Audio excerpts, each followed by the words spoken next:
Professor Tim Groseclose now teaches at George Mason University, formerly taught at UCLA, also at Caltech, at Stanford, Ohio State, Harvard, Carnegie Mellon. I think all those schools are still accredited.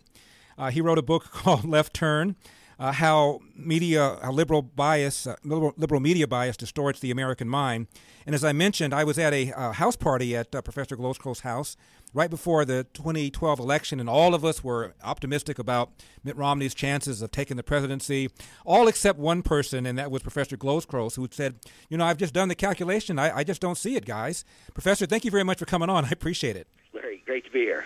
Professor, I was thinking about you when you were trying to get me to run for office, and you said, Larry, this may sound silly, but you have a greater chance of actually becoming president than you do becoming an elective office in California.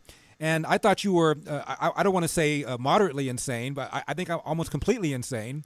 And now I'm looking at Carly Fiorina, who did run and lost by 10 points here in California, and now she's arguably number 3 or number 4 in this crowd of Republican candidates looking for presidency. So I thought I'd give you a call and get your thoughts on whether or not you thought Donald Trump truly had a shot. Right now, he's ahead in the polls. He's ahead in the first caucus state in Iowa. Looks like he's ahead in the first primary state, New Hampshire. Does Donald Trump, a political outsider, a complete neophyte, never held elective office, never even held a cabinet position, Professor Tim Groseclose, does he have a shot? He does. And first, I can say an aside about getting you to run for president. I still am, by the way. In fact, after the debate, one of our first thoughts was if Larry Elder had been in that debate, that's who we would have been talking about. I still think that. I hope you'll keep that in mind 4 years from now. To answer your question, does Donald Trump have a chance? And the answer is yes, a pretty good chance. One thing I did, so you were talking about that dinner where I disagreed with everyone. Right.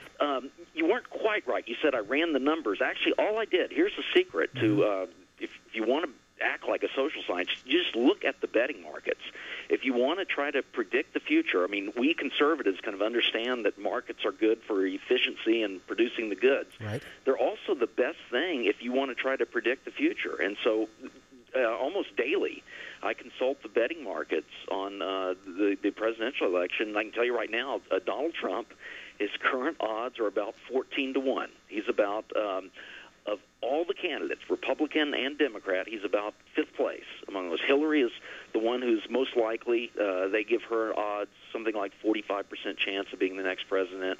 Jeb Bush is second. His odds are something like 25% chance of being president. But Donald Trump is about 5th place on this. His odds are about 14-1, so better than 5%, not worse than 10%, but a decent chance. And those odds, in your opinion, obviously they're not static. What do you see 3, 4, 5 months down the road? Well, okay. I think the best guess of what they're going to be 3 or 4 is the same as they are now. Mm-hmm. It's hard to try to. I mean, if there really were trends that someone could predict, then I think the odds would already be reflected in those. If anything, Trump has been trending, though. If you'd asked me 4 weeks ago, I would have looked at the odds and told you almost 0% chance. Mm-hmm. So he's been the surprise. So, I think currently something like 7% chance. And if you had to pin me down, say, what a month from now, what will I say? I would guess that it would be about the same, 7%. My guest is Professor Tim Groseclose. He is a professor of political science and economics at George Mason University. Professor, what about Carly Fiorina? What about Dr. Ben Carson? Not quite as good. Both of them are something like 7th or 8th on the for getting the Republican nomination. Carly Fiorina, as I'm looking right now, my favorite site is paddypower.com. Paddy, P-A-D-D-Y, Power. It's an Irish betting site. I think it's illegal in the U.S., right. But they currently have her at 66-1, and I don't see her. That's for actually winning the presidency. To win the Republican nomination, she's a little bit higher than that. She's something like 5% chance.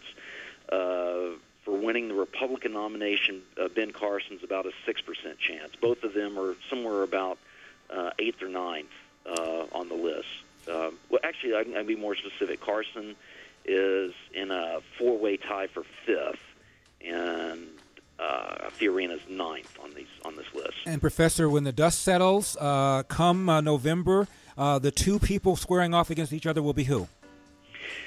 Hillary, I think almost for sure, but Republican, it's just hard to say. Jeb Bush is most likely, Scott Walker second most likely, but even you add up their two chances, it's only something like 75% chance it'll be one of those. I mean, it's still an open race. Lots of people still have a chance. Well, Professor, thank you very much for coming on. I'm going to start calling you Kreskin. Professor Tim Groseclose, appreciate it. Thank you, Larry. You got it.